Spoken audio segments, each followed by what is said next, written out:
श्री गणेशाय नमः। श्री गुरुभ्यो नमः। श्री सरस्वत्यै नमः।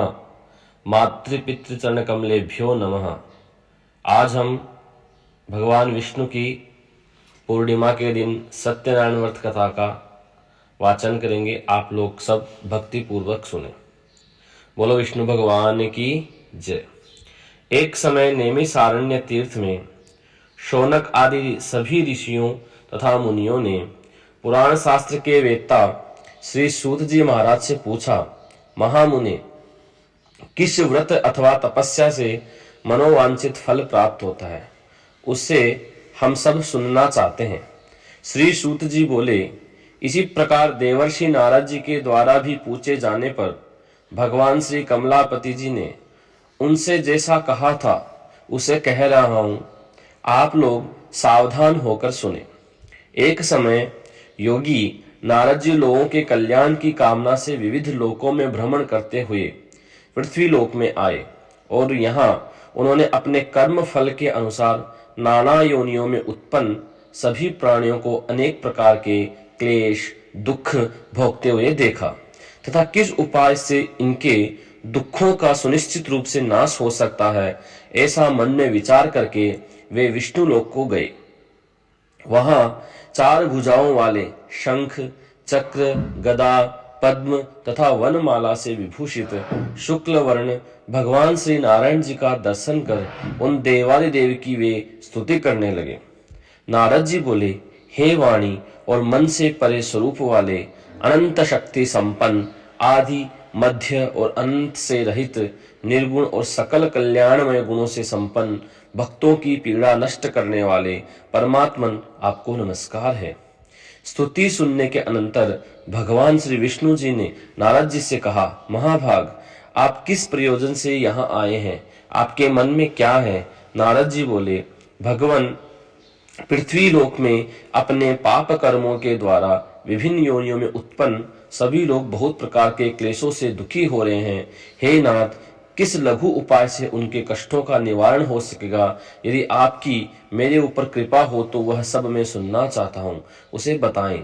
श्री भगवान ने कहा, हे वत्स, संसार के ऊपर अनुग्रह करने की इच्छा से आपने बहुत अच्छी बात पूछी है। जिस व्रत के करने से प्राणी मोह से मुक्त हो जाता है उसे आपको बताता हूँ, सुने। हे वत्स, स्वर्ग और पृथ्वी लोक में दुर्लभ भगवान सत्यनारायण का एक महान व्रत है। आपके स्नेह के कारण इस समय में उसे कह रहा हूं। अच्छी प्रकार विधि विधान से भगवान सत्यनारायण जी का व्रत करके मनुष्य शीघ्र ही सुख प्राप्त कर परलोक में मोक्ष को प्राप्त करता है। भगवान की ऐसी वाणी सुनकर नारद जी ने कहा, प्रभु, इस व्रत को करने का फल क्या है, इसका विधान क्या है, इस व्रत को किसने किया और इसे कब करना चाहिए, यह सब विस्तार पूर्वक बतलाइए। भगवान ने कहा, यह श्री सत्यनारायण जी व्रत दुख शोक आदि का शमन करने वाला, धन धान्य आदि की वृद्धि करने वाला, सौभाग्य और संतान देने वाला तथा सर्वत्र विजय प्रदान करने वाला है। जिस किसी भी दिन भक्ति और श्रद्धा से समन्वित होकर मनुष्य ब्राह्मणों और बंधु बांधवों के साथ धर्म में तत्पर होकर सायंकाल में भगवान श्री सत्यनारायण जी की पूजा करे, नैवेद्य के रूप में उत्तम कोटि के भोजनीय पदार्थ को सवाए मात्र में भक्ति पूर्वक अर्पित करना चाहिए।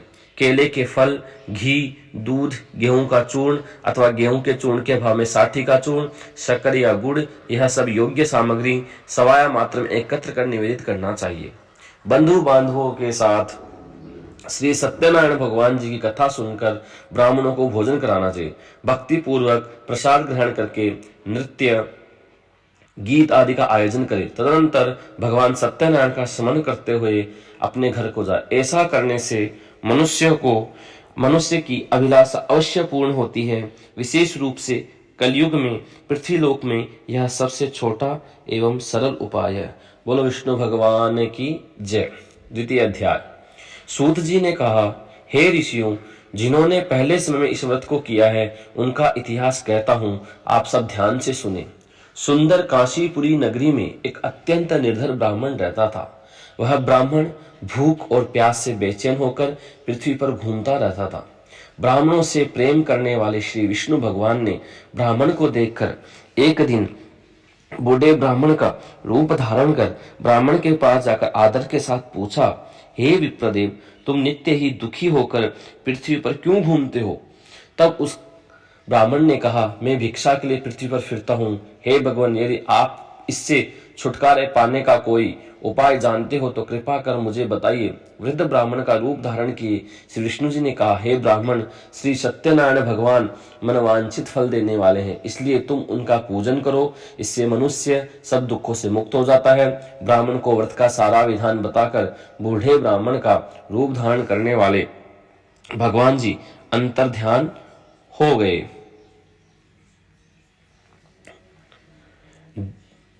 जिस व्रत को वृद्ध ब्राह्मण ने बताया, मैं उसको अवश्य करूंगा, यह निश्चय कर वह ब्राह्मण घर चला गया।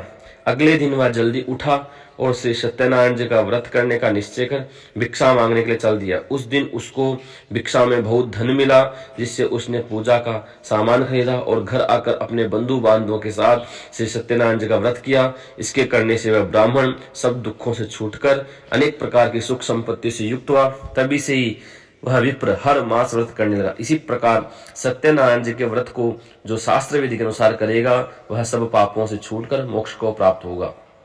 आगे भी जो मनुष्य पृथ्वी पर श्री सत्यनारायण जी का व्रत करेगा, वह सब दुखों से छूट जाएगा। इस तरह नारद जी से सत्यनारायण भगवान का कहा हुआ व्रत मैंने आपसे कहा।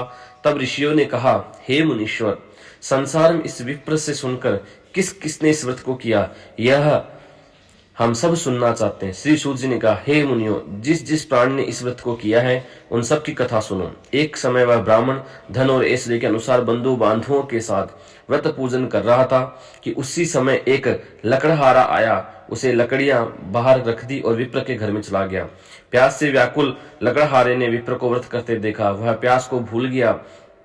उसने उस विप्र को नमस्कार किया और पूछा, हे विप्र, आप यह किसका पूजन करें? इस व्रत से क्या फल मिलता है? कृपा करके मुझे बताएं। ब्राह्मण ने कहा, सब मनोकामनाओं को पूरा करने वाला यह श्री सत्यनारायण जी का व्रत है।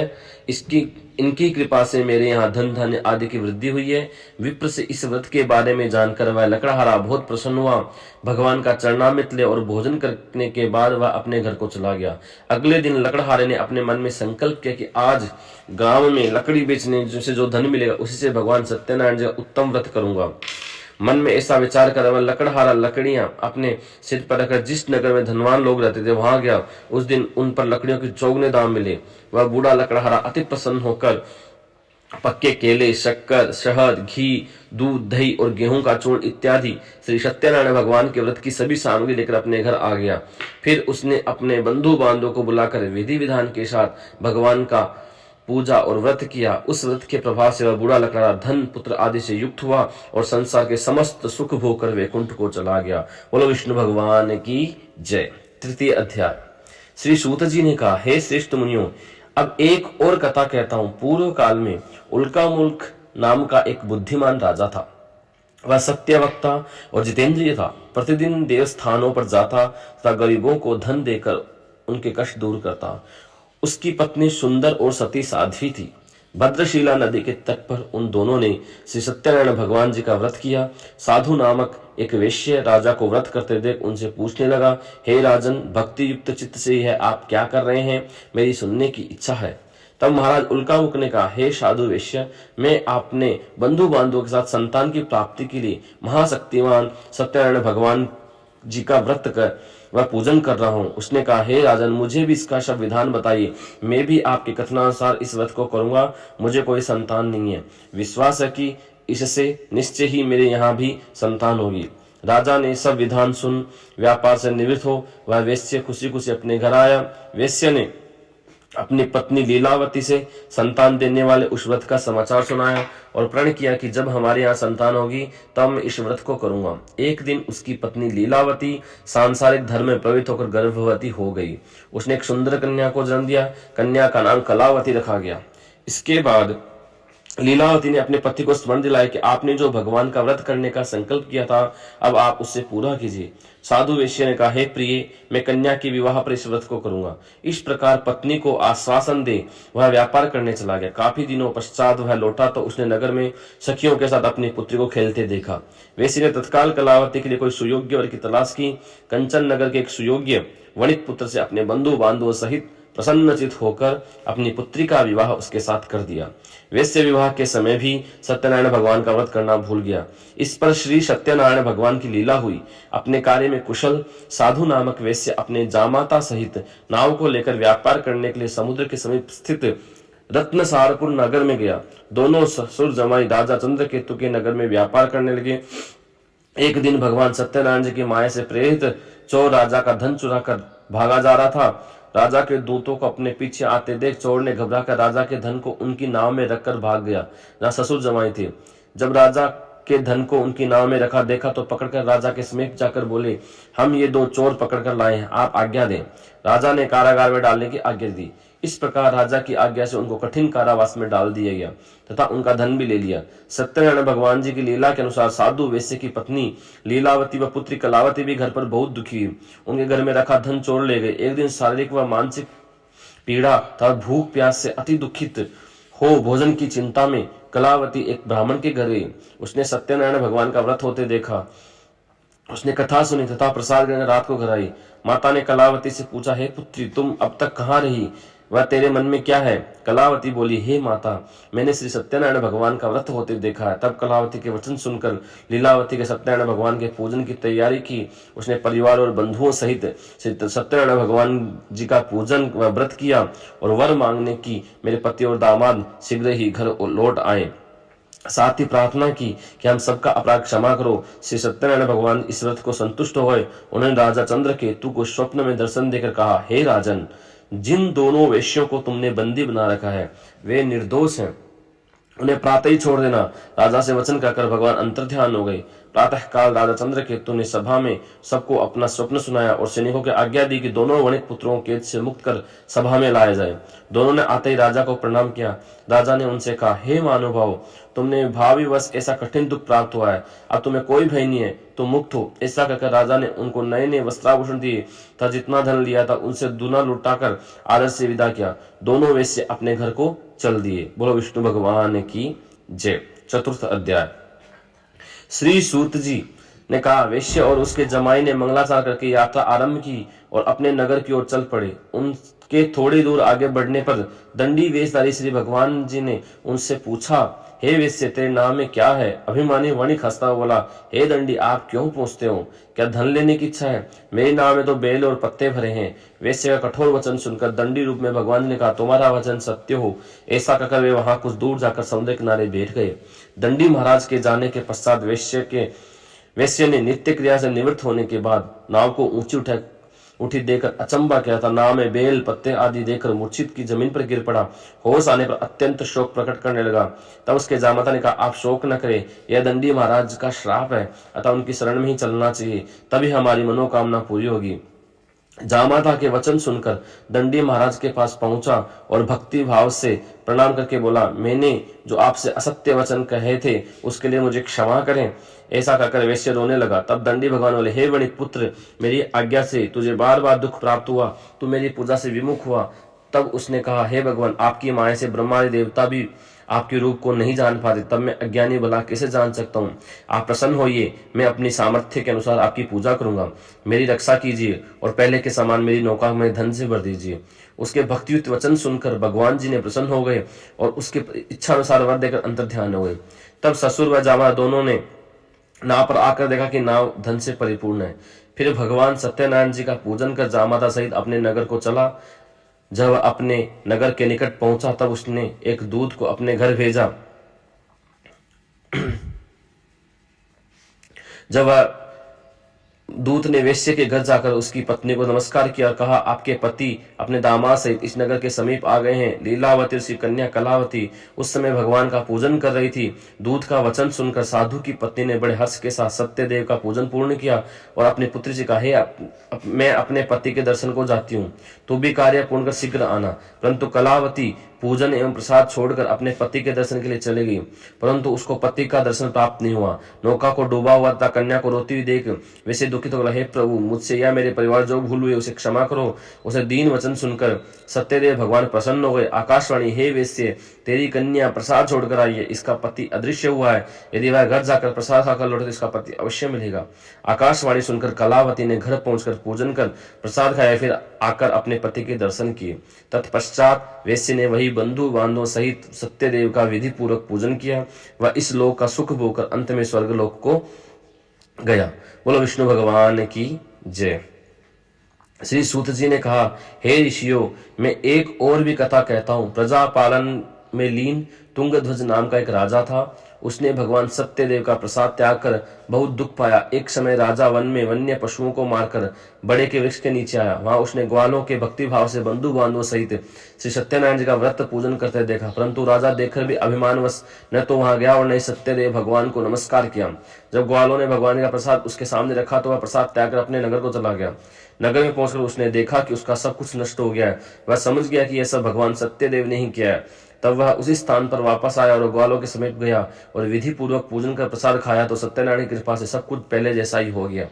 दीर्घ काल तक सुख भोग कर स्वर्गलोक को चला गया। जो मनुष्य इस परम दुर्लभ व्रत को करेगा, श्री सत्यनारायण भगवान की कृपा से उसे धन धान्य की प्राप्ति होगी।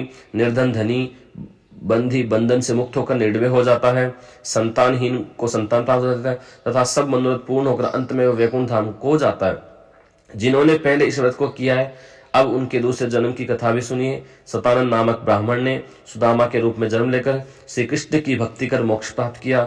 उल्कामुख नाम के महाराज राजा दशरथ बने और श्री रंगनाथ का पूजन कर वैकुंठ को प्राप्त हुए। साधु नाम के वैश्य ने धर्मात्मा व सत्य प्रतिज्ञ राजा मोरध्वज बनकर अपने पुत्र को आदि से चीरकर मोक्ष को प्राप्त हुआ। महाराज तुंगध्वज स्वयं भूमनु हैं। उन्होंने बहुत से लोगों की भगवान की भक्ति में लीन कर मोक्ष प्राप्त किया। लकड़ हारा भील अगले जन्म में गुह नामक निषाद राजा हुआ, जिसे भगवान श्री राम के चरणों में सेवा कर मोक्ष को प्राप्त किया। बोलो विष्णु भगवान की जय। भगवान श्री की आरती। ओम जय लक्ष्मी रमणा, ओ स्वामी जय लक्ष्मी रमणा। सत्यनारायण स्वामी, सत्यनारायण स्वामी, जनपातक हरणा। ओम जय लक्ष्मी रमणा, रत्न जड़ित सिंहासन, अद्भुत छवि राजे। नारद करत निरंजन, घंटा ध्वनि बाजे। ओम जय लक्ष्मी रमणा, प्रगट भई कलि कारण, द्विज को दर्श दियो। बूढ़ो ब्राह्मण बन कर कंचन महल कियो। ओम जय लक्ष्मी रमणा, दुर्बल भील कराल, जिन पर कृपा करी। चंद्रचूड़ एक राजा, तिनकी विपति हरी। ओम जय लक्ष्मी रमणा, वैश्य मनोरथ पायो, श्रद्धा तज दीनी। सो फल भोग्यो प्रभु जी, सो फल भोग्यो प्रभु जी, फिर स्तुति कीनी। ओम जय लक्ष्मी रमणा, भाव भक्ति के कारण, छिन छिन रूप धर्यो। श्रद्धा धारण कीनी, तिनके काज सरयो। ओम जय लक्ष्मी रमणा, ग्वाल बाल संग राजा, वन में भक्ति करी। मन वांछित फल दीन्यो, दीन दयाल हरि। ओम जय लक्ष्मी रमणा, चढ़त प्रसाद सवायो, कदली फल मेवा। धूप दीप तुलसी से राजी, सत्य देवा। ओम जय लक्ष्मी रमणा, श्री सत्य नारायण जी की आरती जो कोई नर गावे। कहत शिवानंद स्वामी, मन वांछित फल पावे। ओम जय लक्ष्मी रमणा, ओम जय लक्ष्मी रमणा, ओ स्वामी जय लक्ष्मी रमणा। सत्यनारायण स्वामी, सत्यनारायण स्वामी, जनपातक हरणा। ओम जय लक्ष्मी रमणा। बोले विष्णु भगवान की जय हो। बोलो सत्यनारायण भगवान की जय।